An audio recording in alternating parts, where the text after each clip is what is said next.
Get more confidence. Get that promotion. Get moving up the corporate ladder. Get a better gig with an MBA from Mays Business School at Texas A&M University. Whether you're starting out or stepping up, now you can take your career to a whole new level with a full-time MBA in College Station and convenient weekend options at Houston City Center. Texas A&M has a program to suit your schedule. Visit mba.tamu.edu. And Giga Maggie.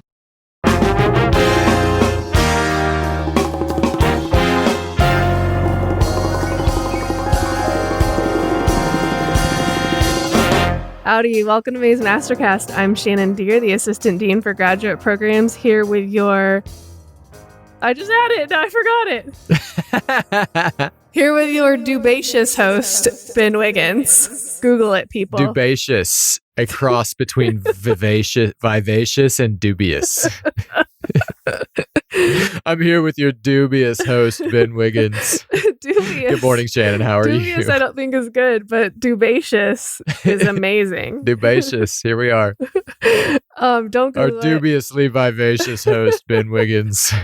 Don't Google it. It's not a word. We're just going to start making up adjectives so that we don't reuse them. Fun times. How are you doing, Shannon? It's a word that expresses the general amazingness of Ben Wiggins. I'm doing well. How are you? That's very kind of you. It's a beautiful day in Aggie Land. It is. I went to the game this weekend, and it was a beautiful game, too. You and 80,000 of your best friends. That is not true. I saw a couple of screenshots that concerned me. You can't tell. Actually, we were looking at it on TV because of all the controversy, but we were looking at it on TV. You cannot tell how spaced out we are on TV. We are not close, and it looks close. That's a good face, Kyle. Kyle's skeptical, but I promise I wouldn't go if it wasn't. And even I was talking to some students, and they can be in larger groups, but their groups are still spread out. I don't know, but it's definitely 25%. That stadium is empty. All right, I believe you. Safety first, Ags. But it was loud. It was so loud. I believe that it was a heck of a game. If I find out differently, if I find out that it wasn't 25%, I'm gonna be really mad. But it seemed like visually, it looked like 25%. We have a podcast episode for you. Oh yeah. Okay. Today on the show, we have Tara Storch. Tara, first and foremost, identifies as a wife and a mom. She is a proud mother of 3 children, Taylor, Ryan, who is a Fighting Texas Aggie Class of 2021, and Peyton. She's been married to her husband, Todd, for 27 years. They are both class of 91. And like many good Ags, they met in a class. And I was actually in her episode laughing at how little has changed. Like Miss Darcy is still a teacher, and well, we don't post social security numbers on the wall anymore with grades, but we certainly did when I was in school at A&M, which was about 10 years after Todd and Tara were in school. So more about Tara. While a student at A&M, she was involved in many things, and she held leadership positions with the MSC, Fish Camp, Fish Aids, CBA Fellows, and her sorority, Kappa Alpha Theta. Tara is a marketing professional, award-winning author, and community leader. She and her husband, Todd, co-authored the award-winning book, Taylor's Gift, which she tells some amazing stories about in the episode. It was recognized as the most inspirational book at the Books for a Better Life Awards in New York City. She was honored with the Legacy Award from the Texas A&M Women's Former Students Network for the powerful impact she has made within the nation. She and her husband were also recognized as Heroes Among Us by People magazine. Tara has shared her family's story and their journey on Good Morning America, The Today Show, The Ellen Show, in People magazine, and other national and international media. Today, she brings us her inspirational message that is touching lives around the world. We hope you find this episode as inspirational as we did. Let's get into it. We welcome Tara Storch to the show. Good morning. Good morning. How are you? How was your weekend? It was great. It was quick. All of a sudden, it's Monday. We drove actually to College Station this past Friday to take our Aggie son out to dinner for his 22nd birthday. So it was wonderful. Oh, fantastic. Where did you go? We went to Urban Table. We had never been there before. It was good. We had Yeah, it's great. We had Yeah. my daughter Brielle's first birthday there 2 weeks ago. Nice. Yeah, So, we had never been there before. It got great reviews, so we tried it out. nice to have some fine dining in South College Station, and Exactly yeah, right. it's a great experience. Everyone should go. Before we begin, in your bio, it mentions you are a donor mom. Can you share Yes. what that means?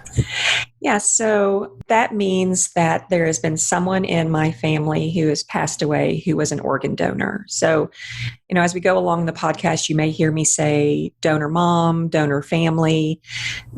That's just to clarify that someone in our family, a loved one, passed away and was able to give the gift of life. We'll come back to that probably at length, I'm sure. But thank you for sharing that.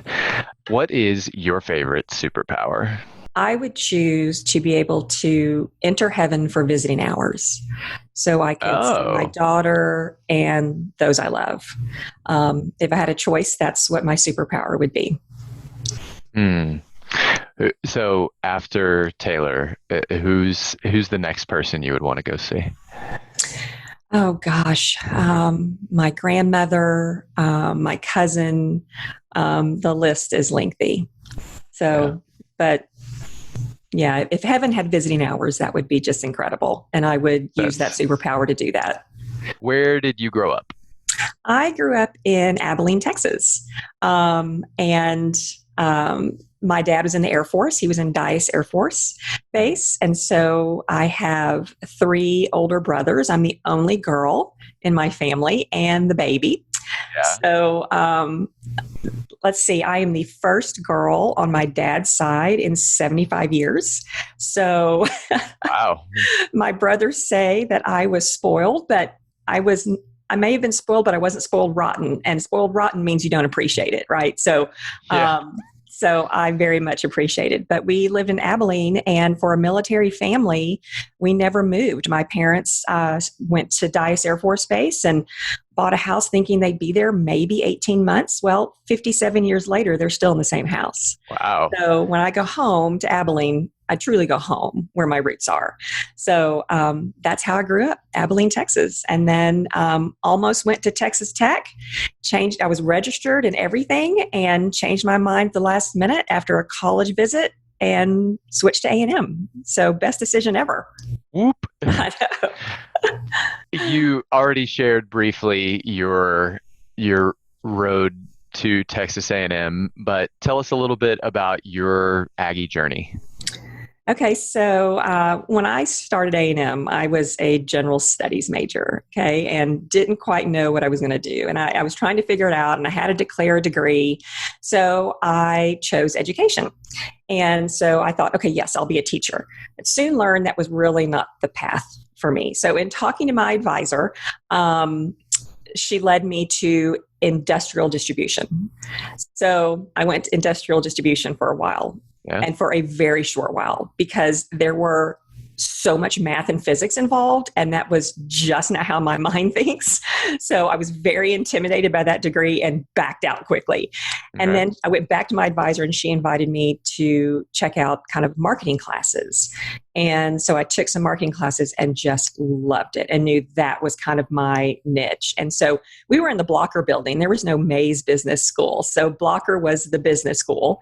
And, one thing I really remember about Blocker was that when we took a test, the next day, our test grades would be posted outside the classroom door on like spreadsheets. And the way we found our grade was by our social security number. So our social security number was completely listed out for the world to see with our grade beside it. But that's just how we were, instead of our name, it was our social security number. So would never happen now, ever, right?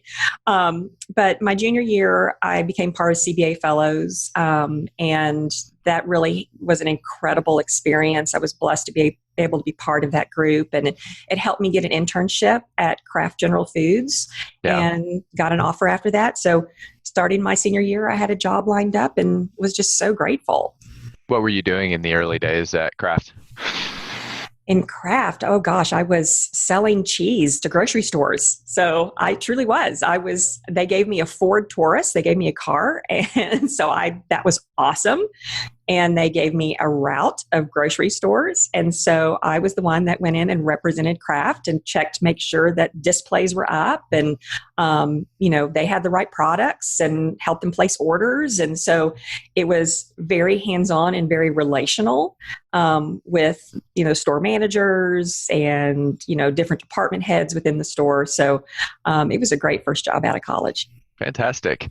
Your husband, Todd, has also guested with us, and you two met at A&M as well, correct? Yeah, we did. He sat behind me in a class, and as a matter of fact, it was Miss Darcy's class, BANA 217, and I thought he was just absolutely the cutest guy ever, and so I passed him a note. I mean, there was no text. He is a handsome fellow. There was no texting in 87, so I wrote like a note, and then he passed it behind me, and he answered. And then from there, we were best friends. And then we were in CBA Fellows together. And that's kind of where the connection really started. Beautiful. Do you remember what the note said? Probably was, "Isn't this class hard?" or something like that. Check yes or no. Yes. And the two of you have a beautiful family. Yes. We have 3 beautiful children, Taylor, Ryan, and Peyton. We do. And Ryan is a senior he's in business honors program at Mays. And so he'll graduate in marketing in their business honors program in May. Congratulations. You were proud of him. Big whoop for him as well. And you founded Taylor's Gift Foundation with your husband, Todd, in 2010 after Taylor's unfortunate passing. Right. Todd mentioned when he was on the show that the two of you grieved very differently. What did it look like to come to terms with your different approaches to grief as a couple?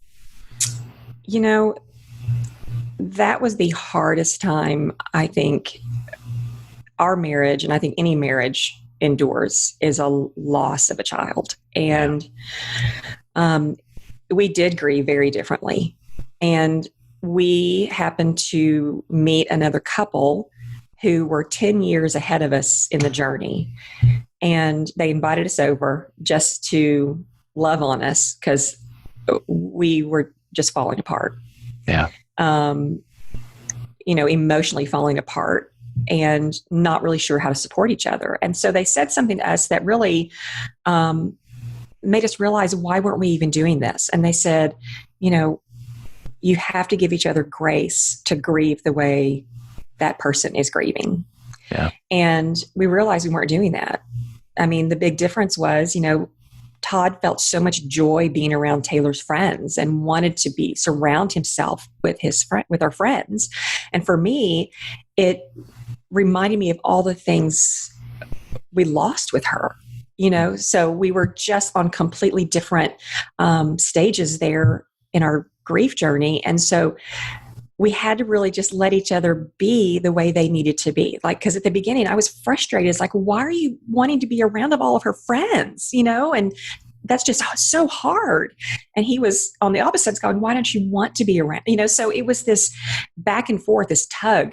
And so once we just got that simple piece of giving each other grace, it just completely connected us. So he went to go do his things in the way he needed to do, and I did mine, and we were always just supporting each other on that. So it truly, I think, that simple statement of giving each other grace to grieve the way they need to really probably saved our marriage, truly. I'll let that breathe for a second. What has been the single best moment to come out of Taylor's tragic and untimely passing? I don't think there is just one single moment, because we've had so many incredible wow moments. Yeah. But one thing I can really think of that has stood out was over the past years, our family has received letters, handwritten letters from men in prison who have read our book. You see, churches and communities fill prison libraries. And some of these inmates have found themselves reading our book and have been so moved and so changed for the positive in their faith, that they've reached out to us to let us know how much the book impacted them. And that's just been incredible. I mean, just to receive these letters from inmates whose life has been impacted in such a positive way by Taylor's story has just really been incredible. Something we never would have seen or expected. I'm happy that you've been able to have that impact on people. It sounds like many people. Taylor's gift and much of your personal mission since her terrible passing is built around organ donation. Can you share some myths and facts surrounding that whole pursuit? I don't even know what else to call it, surrounding that whole process, perhaps. Yeah. So, when we said yes to organ donation, we didn't know much about it, right? I mean, we just knew that Taylor was going to be able to save others. And along the way, we learned that there are a lot of myths out there that make people hesitant to register to be an organ donor. So I'm going to share some myths and then kind of give you the facts beyond Please. that. So a big one we hear is that I can't be an organ donor because it's going to cost my family a lot of money, and I don't want to put them in that situation. Well, the organ donor's family, the donor family, is never charged for donating organs. I mean, that's the gift of life. Those costs are on the recipient side. So being an organ donor does not financially hurt your family at all. A few more big ones is that, I have a medical condition, so I can't be an organ donor. I have had skin cancer, so I'm not able to be an organ donor. Well, there are very few conditions that would prevent a person from becoming a donor. I mean, even HIV. I mean, there is beautiful science technology that has happened in the organ donation world that they are transplanting organs from one HIV patient to another. And that's so being an HIV patient does not eliminate you from being an organ donor. And some cancers don't eliminate you from being an organ donor. So even with an illness, you may be able to donate your organs or tissues. So that's a big one.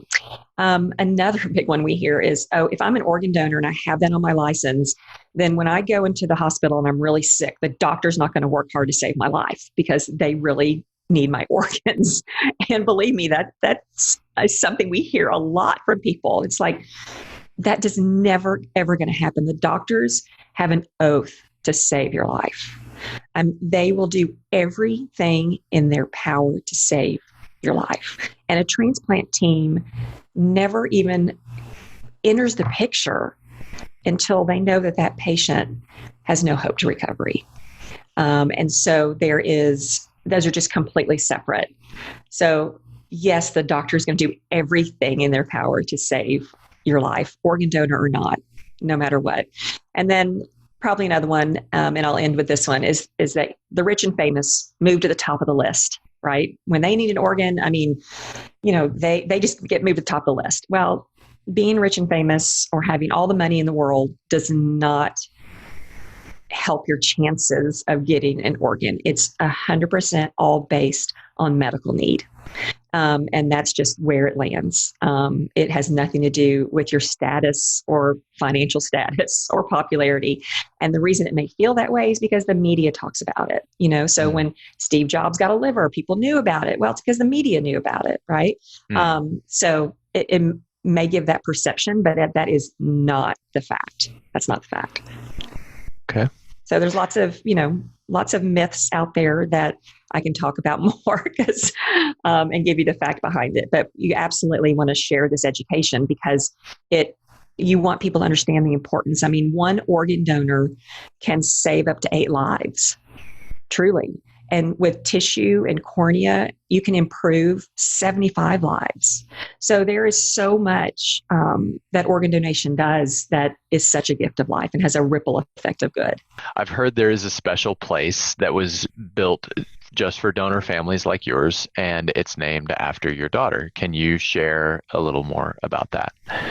Yeah. So, Southwest Transplant Alliance is an organ procurement organization in Dallas, and they built a state-of-the-art organ and tissue recovery center. It's the first of its kind in this part of the country. It's an incredible place. And in the heart of the building is going to be Taylor's place. It's a beautiful space where donor families like ours will receive the resources, the love, the care, and compassion. It's really a place where grief and gratefulness will come together. And it's really needed. I mean, for example, the reason we're so excited about this is just from our experience in having a place to go where we could be with our family was very difficult when we were in the hospital with Taylor and our world was falling apart. Yeah. We had no place to go except the waiting room, along with other people in the hospital who were just having a hospital experience, like visiting their friend or waiting for day surgery, and our world was falling apart, or a little small conference room that we could go into. I mean, I remember Todd just going around and around in the hospital trying to find a private space for our family. And that's what Taylor's place will be. It's not a clinical environment. It's not anything medical. It's very home-like. It's private. It's safe. And for people to grieve and have their family in. So it's just a beautiful space within the Organ Recovery Center specifically made for these families like ours who are in crisis and just need to be together. Thank you for sharing that. Just in case any of our listeners are in that situation, where you said you named the organization that's built this place. Where can it be found? So it is in Dallas, and it is on Mandeville Road. And it is brand new. It's a 77,000 square foot building that when there is an organ donor, a potential organ donor that has passed away in the hospital, and the family has said yes, that special word of yes, and they are starting to prep that donor for organ donation. So that organ donor will now be brought from the hospital to the Organ Recovery Center, where they have exactly the right equipment, exactly the right surgical staff. Everything is right there to make that process of organ donation just be so blessed and the best they can do. And the family will come, if they'd like, to come to the facility with the organ donor, their loved one, and they can be in Taylor's place and be with their family longer. Beautiful. Just to confirm, where can this structure be found? So it's the Southwest Transplant Alliance Organ Recovery Center, and it's in Dallas on Mandeville Road, and it is an incredible new facility and in the first of its kind, like I said, in this part of the country. And the entire facility is based around the organ donor and the donor family. So let me quickly just explain how this works. So when there's an accident and something happens to a family's loved one and they're in the hospital and they've been informed that their loved one will not recover, and there is an opportunity for their loved one to be an organ donor, and the family agrees and says, yes, we'd want to give the gift of life. We know what our loved one would have wanted. So now the process starts kind of behind the scenes, and lots of logistics are going on. But in order to make this even more seamless, is that the organ donor is now, when it's time for the organs to be procured and given to recipients, the organ donor is now taken to the Organ Recovery Center, the Southwest Transplant Alliance Organ Recovery Center, where the surgical equipment, the surgeons are waiting. Everything is just top notch to make this process seamless and beautiful. And the family can come along with their loved one. And that's where they can go into Taylor's place, or they can go sit with their loved one until surgery happens. I mean, it just gives them more time with their family. But they can be in Taylor's place, which is just a private space, home-like, where they will be assisted and walk through this process with such love, care, and compassion. And so it's an amazing facility, the Southwest Transplant Alliance Organ Recovery Center, that it's just completely geared to the organ donor and their families. Thank you for sharing that. Yeah. You are also a public speaker and have spoken at events across the nation. What is your goal with your speaking engagements? What do you want your audience to get from you that they won't get from anyone else? That's a good question. What they won't really get from anyone else is, of course, my personal story, right? And how that has impacted my life. The hope out of ashes, the strength in yourself that you didn't know you had, how to create purpose out of something really difficult. My goal really is to inspire and make people think how they can personally outlive themselves and leave a lasting difference in the lives of others. Love that. Let's move to a few quick rapid fire. What have you recently tried to teach yourself? Actually, over this quarantine, I tried to teach myself Spanish. Yeah, so I downloaded Pimsleur app. I had tried Babbel and Duolingo, but Pimsleur seemed to work for me. Yeah. It's Pimsleur. I think I'm saying that right. And it's conversational. So you learn conversationally. So I would just take a 30-minute walk around my neighborhood, get my exercise, and listen. And my neighbors saw me talking to myself a lot. And so I try to learn Spanish. And so there are a few, people in my neighborhood who are very fluent. And so I would meet with them on their porch, and we would have a very simple conversation about where would you like to eat and how much is a Coke. And, but I really tried to just learn the basics. So it's all about also putting it into practice. So that's what I try to do. I'm not very fluent yet, but I'm trying. Good luck with your progress. Anyone you would like to send good bull? Yes, I want to give a shout out to my husband, Todd. He's an incredible man and just an incredible Aggie too, very committed to the university. And I just want to let him know how much I appreciate him for all he does for our family and our community. He's done so much for others that many people don't even know about. And he's a humble guy, but deserves lots of recognition for just being a life changer. So that's who I want to give a shout out to. We definitely appreciate Todd, friend of the show. And for our listeners, if you haven't listened to Todd's episode yet, please do so. You'll see it a couple of episodes back in the queue. Mm-hmm. But yeah, we appreciated having him on as well. What is your call to action for our listeners following this episode? Probably two things. One is consider being an organ donor. If it's important to you, let your family know. And an easy way to do that, to let your family know, is just to ask, how do you want to outlive yourself? And, because it's hard to sit around the dinner table and ask your friends, do you want to be an organ donor? I want to be an organ donor, because people immediately think of death, but organ donation is all about life. That's what it's about. So letting people know your wishes of wanting to be an organ donor. And if you're not registered, you can go to registerme.org and register in your state. Super easy, takes less than 90 seconds to do. And that way you are in the registry. But letting your family know your wishes for sure and how you want to outlive yourself, and registering is really important. And if anybody out there wants to support Taylor's Place, I can always give you a link that you can add to this podcast information, and that anybody would like to support the donor families that are going to be coming into Taylor's Place.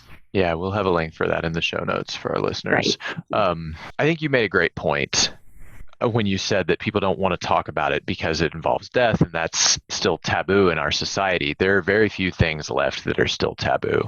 And some of the things that are maybe not taboo now maybe are better left that way. But I think it's important to be able to have open discussion around almost anything. Right.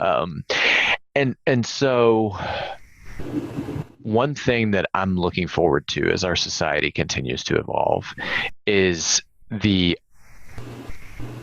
being able to discuss death openly, because it's a scary thing, but we're all headed there eventually.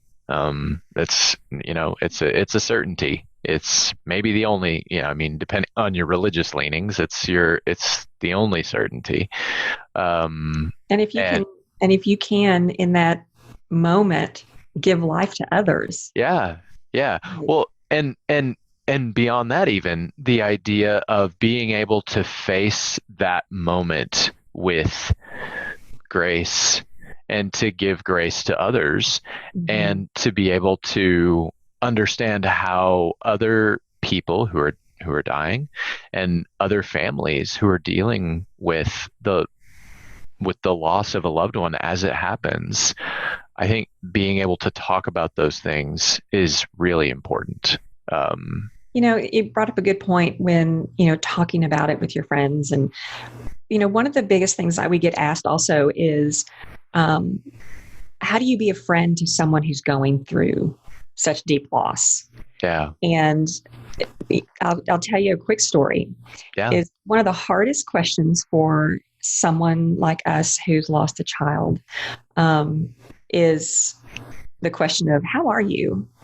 And I know that's a very simple, so how are you? That's a very simple, easy conversation, but that's hard for us to answer because we're not doing real great, right? I mean, when their world's falling apart, it's tough. But I'll tell you one thing a friend said to me that made a world of difference, is she said, I don't know what to say, but I just want to let you know I'm here. And that's gave me such comfort in knowing that she wasn't trying to understand. She wasn't trying to fix me. She was just there. And that made a huge difference. Also, having friends just show up, because sometimes, well, I'd say almost all the times, grief can be very lonely. People don't know what to say. So a lot of times they don't say anything at all, which is even harder on a grieving family, because it just feels so isolating. So as hard as it is, I would always recommend be the person that just shows up. Show up at that door. Bring a small plant, bring nothing, just show up. I would have friends who truly would show up and give me a hug, tell us that they love us, and then they'd leave. I mean, just showing those kind of connection points shows that you're really, really there for those families. So that'd be my advice. I'm not sure I can add anything to that. So I will just say thank you, and thank you to our listeners for joining us for this interview. And we'll move to intro, outro. Tara, thank you so much for your time. Thank you. Thanks for having me. We hope you enjoyed the episode for our MasterCast top 3 takeaways. I wanted to start with what Tara said towards the end of the episode, where she said, how do you want to outlive yourself? And that is such a powerful phrase to me in thinking about legacy and outliving ourselves in the context of organ donation, and just in the context of how we want to live in a way that has a lasting impact on others. There is definitely a fascination I think for everyone to some degree or another, with the idea of being able to live on, with the idea of immortality at some level, and thinking about your legacy.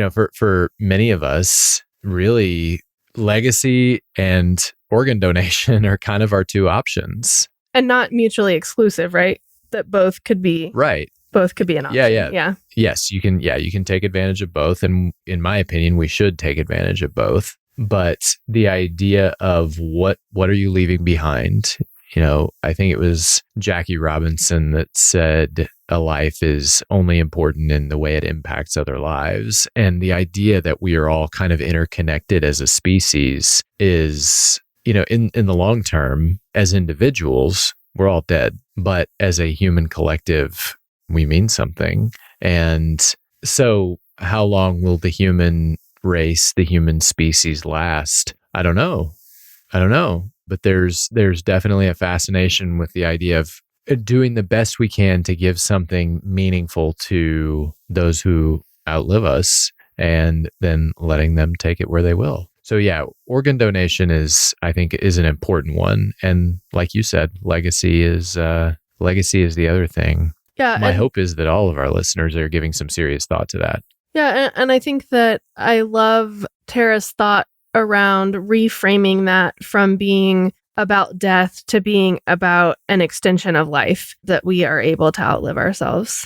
For our second takeaway, I wanted to talk about the taboo of death. So it's one of the reasons why they talk about outliving themselves, is because people don't want to talk about death. So asking the question, are you an organ donor, feels very uncomfortable, or being the recipient of that question. But how do you want to outlive yourself is more comfortable. And so y'all talked a little bit about the taboo of talking about death and the need for having open discussions really about everything in our lives. And death is part of that. And I do think that is so important.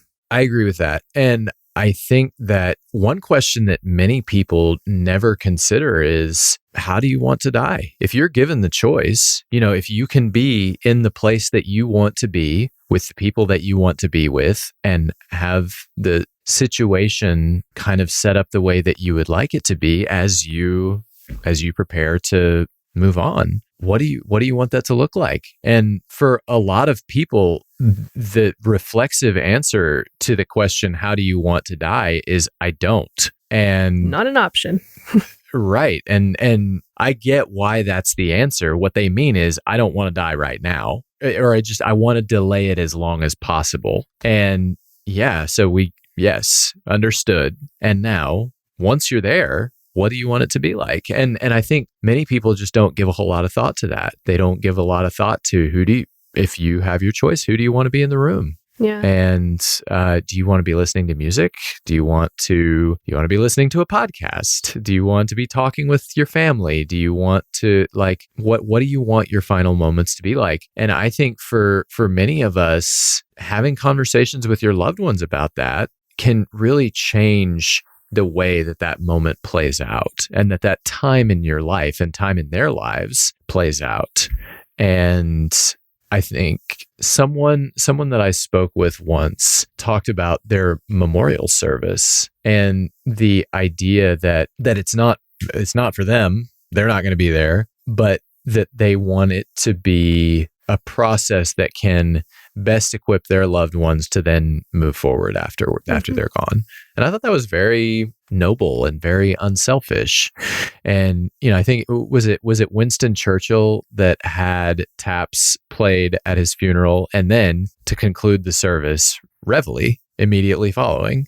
Can you explain the significance? I think Aggies probably know the significance of that, but not everybody does. Yeah. So my understanding is that taps is what is played at the end of the day for those serving, military service and so forth. It's the final tune that you hear at the end of the day. And for Aggies, of course, silver taps is a place where taps is played on the trumpet to honor anyone who has passed away. Yes. And reveille, aside from being the name of our mascot, is also the first tune that's played at the beginning of the day. And it's very upbeat, and taps is very slow and a little somber. Well, and I think it signifies a new day. Like, I've passed, but you're still living your life, and there's a new day for you, and this is it looks different, but it's a new day.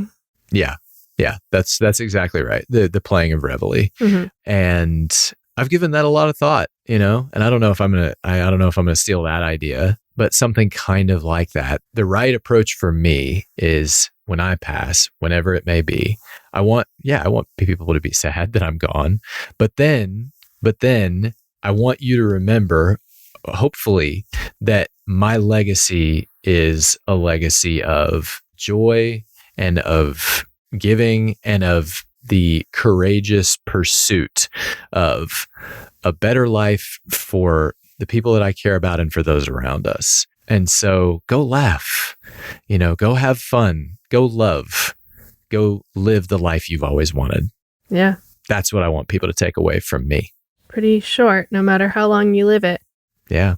For our last takeaway, I just wanted to reemphasize the impact of organ donation, that one organ donor could save 8 lives and improve 75 lives. That's a pretty amazing legacy and a pretty amazing impact. Yeah, it really is. And, outliving yourself, the idea is that there is a part of you literally in others who are continuing to contribute to the human race and continuing to live something meaningful. So, yeah. I want to give good bull to the Zaretsky family. One of my good friends, Jill, lost her father this week in a plane accident. He was flying solo. Really just a tragic accident, and that they're trying to work through and understand and grieve. And so just good bull to them as they go through that process. Yeah, good bull. And very sorry for their loss. Ben, you want to close us with a quote? I would love to close us with a quote. This is from Rilke. Surprise, surprise. Only someone who is ready for everything, who doesn't exclude any experience, even the most incomprehensible, will live a relationship with another person as something alive and will sound the depths of their own being. Excellent. Thanks for listening. An MBA from Texas A&M University can take your career to a whole new level. With full-time and weekend options, Texas A&M suits your schedule. So get a better gig. Visit mba.tamu.edu. Looking to start a podcast? Trying to tackle questions like, how do I record? How do I edit? How can I get music for my show? What equipment do I need? How do I distribute it? Good news. The podcast architects are here to help. Whether that's from start to finish, fixing the audio quality, helping you get the episodes posted, go to podconsulting.co. Everyone has something worth sharing with the world.